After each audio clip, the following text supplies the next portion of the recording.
மருத்துவமனைக்கு போயிருந்தீங்கன்னா அங்கே பார்த்தீங்கன்னா அப்படின்னு ஒரு சத்தம் போட்டு ஒரு பாப்பா படம் இருக்கும். அப்படின்னா என்ன அர்த்தம்? சத்தம் போடாத அப்படின்னு அர்த்தம். பெரிய ஆஸ்பத்திரியில் இந்த மாதிரி அவுட் பேஷண்ட்ஸ் வார்டில் சத்தமே வரக்கூடாது. ஆனால் பிரசவ வார்டுக்கு போனீங்கன்னா அங்கே சத்தம் வரணும். கைத்தட்டுங்க ஒருத்தவருக்கு. அங்கே ரூல் வேற. இங்கே அழுகலைன்னா அடிப்பாங்க. சப்புன்னு அடிச்சு அழு ஒரே அழுகா இருந்தால் அங்கே நல்லா இருக்குன்னு அர்த்தம். வார்டு கம்முன்னு இருக்கக்கூடாது.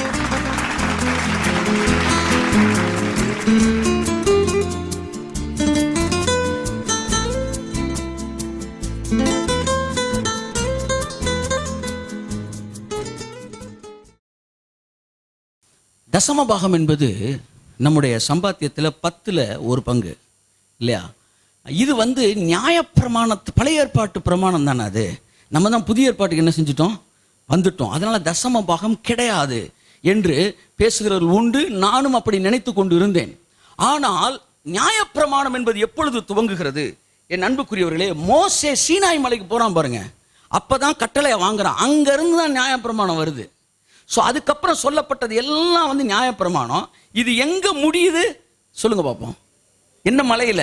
கல்வாரி மலையில. எல்லாம் சொல்லுங்க. சீனாய் மலையில தொடங்குது, கல்வாரி மலையில கையை தட்டுங்க. அங்க ரூல் வேற, இங்க ரூல் வேற.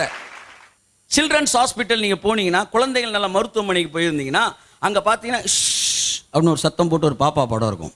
அப்படின்னா என்ன அர்த்தம்? சத்தம் போடாத அப்படின்னு அர்த்தம். பெரிய ஆஸ்பத்திரியில் இந்த மாதிரி அவுட் பேஷண்ட்ஸ் வார்டில் சத்தமே வரக்கூடாது.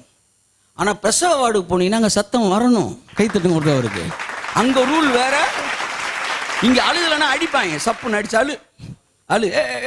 ஒரே அழுகா இருந்தால் அங்கே நல்லா இருக்குன்னு அர்த்தம். வார்டு கம்முன்னு இருக்கக்கூடாது. ஸோ நல்லா கவனிங்க. நியாயப்பிரமாணத்தின் கீழே இருக்கிற ரூல் வேற. சத்தம் வரக்கூடாது. இங்கே சத்தம் வரணும். கையை தட்டுங்க. இங்கே சத்தம் வரலன்னா ப்ராப்ளம். ஏன்னா பிரசவ வார்டு ஜீவன் வருது. அங்கே ஃபுல்லாக வியாதிப்பட்டு உட்காந்துருக்கு. அதனால அமைதியா இருக்கு. இங்கே எல்லாம் ஜீவன், புது புது ஜீவன். ஒரு ஜீவன் இந்த உலகத்தில் தோன்றி இருக்கு. ஆமேன்னு சொல்லுங்க. So the rules are different in different wards. அப்படியே நியாயப்பிரமாணம் வேற, கிருபையின் கீழ் இருக்கிற பிரமாணம் வேற. அங்கே நீங்க செஞ்சா கிடைக்கும், இங்கே இயேசு உங்களுக்காய் செய்ததினால் உங்களுக்கு ஒன்று கிடைக்கிறது. புரிந்து கொள்ளுங்கள். ஆமேன்னு சொல்லுங்க. என் அன்புக்குரியவர்களே, அப்ப அந்த நியாயப்பிரமாணம் சீனாய் மலையிலிருந்து கல்வாரி மலை வரைக்கும் இடையில வந்த எல்லா பிரமாணங்களையும் இயேசு முடிச்சார். இதுக்கப்புறம் பிரமாணம் என்பது இயேசு சொன்னார், ஒருவர் மேல் ஒருவர் அன்பாயிருங்கள், இது நியாயப்பிரமாணத்தை விட மேலானதுன்னார். அல்லேலூயா சொல்லுங்க. சரி, இப்ப தசமபாகம் எங்க வருது? மோசேக்கு அப்புறம் கல்வாரிக்கு முன்னாடி வருதா, இல்ல மோசேக்கு முன்னாடி வருதா? மோசேக்கு முன்னாடி யார் இருந்தது? ஆபிரகாம், ஈசாக்கு, யாக்கோபு. ஆபிரகாம் யாரு? விசுவாசிகளின் தகப்பன். ஆபிரகாம் டு யாக்கோபு ஃபெய்த். நம்ம எல்லாம் யாரோட பிள்ளைகள்? மோசேயின் பிள்ளைகள் அல்ல, ஆபிரகாமின் அடிச்சுவடுகளிலே நடக்கிறோம். அப்ப தசமபாகம் என்பது 10ல் 1 பங்கு என்பது மோசே எழுதினது அல்ல. மோசேக்கு முன்பாகவே ஆபிரகாம், விசுவாச வீரனாகிய ஆபிரகாம் தன்னுடைய சம்பாத்தியங்கள் எல்லாவற்றிலும் 10ல் 1 பங்கை மெல்கிசேதேக்கு என்கிற ஒரு ராஜாவினிடத்தில் தசமபாகமாய் கொடுத்தான். யாக்கோபு சொல்றான், என்னுடைய சம்பாத்தியங்கள் எல்லாவற்றிலும் தசமபாகம் கொடுப்பேன். அப்ப இது பிரமாணத்துக்கு அப்புறம் வந்ததில்ல, பிரமாணத்துக்கு முன்னாடி வந்தது. அப்ப தசமபாகம் என்பது, அந்த வசனத்தை வாசிக்கிறியாமா? தசமபாகம் என்பது ஆபிரகாம் ஏற்படுத்தினது, ஆபிரகாம் கடைபிடித்தது, தேவன் ஏற்படுத்தினது. ஆமென் சொல்லுங்க. வாசிப்போம் அதை. வாசிப்போம்.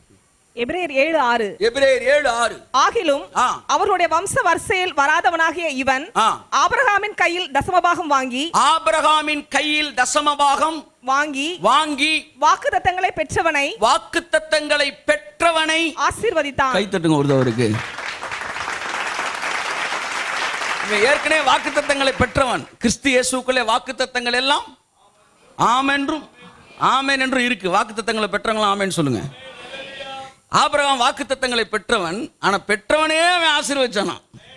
எத்தனை பேர் வாக்குத்தத்தங்களை பெற்ற பிறகும் ஆசீர்வதிக்கப்படணும் விரும்புறீங்க? அப்ப நியாயப்பிரமாணத்துக்கு அப்புறம் தசமபாகம் வருதா, முன்னாடியே வந்துருச்சா? முன்னாடியே வந்துருச்சு. ஆமென். அப்ப தசமபாகம் என்பது நியாயப்பிரமாணத்தின் கோட்பாடு அல்ல, அது விசுவாச பிரமாணத்தோட கோட்பாடு. அதை புரிஞ்சுக்கணும். நீங்க கர்த்தர் நல்லவர். நல்ல வேலை இடையில நான் நிப்பாட்டவே இல்லை, வாங்குறத நிப்பாட்டினேன், ஆனால் கொடுக்குறது மட்டும் நிப்பாட்டலை. இரியா யோசிச்சுக்கோம், இது ஆவிக்குரிய விவேகம். ஆமேன்னு சொல்லுங்க. வேக வேகமாக ஒன்றும் செய்கிறதில்ல. அப்போ ஒன்றை நான் தெளிவாய் கண்டுபிடிச்சேன், தசம பாகம் என்பது விசுவாசத்தின் அடையாளம். விசுவாசம் இல்லாட்டி நான் என்ன செய்ய மாட்டேன், கொடுக்க மாட்டேன். இன்னைக்கு ஆவியான இந்த விஷயத்தை பேசணும்னா நான் டோட்டலாக மறந்துட்டேன் பாருங்க. கரெக்டாக அவர் எந்த பக்கம் போனாலும் உடனிருந்து இதுதான் செய்தி என்று பேசுவார்.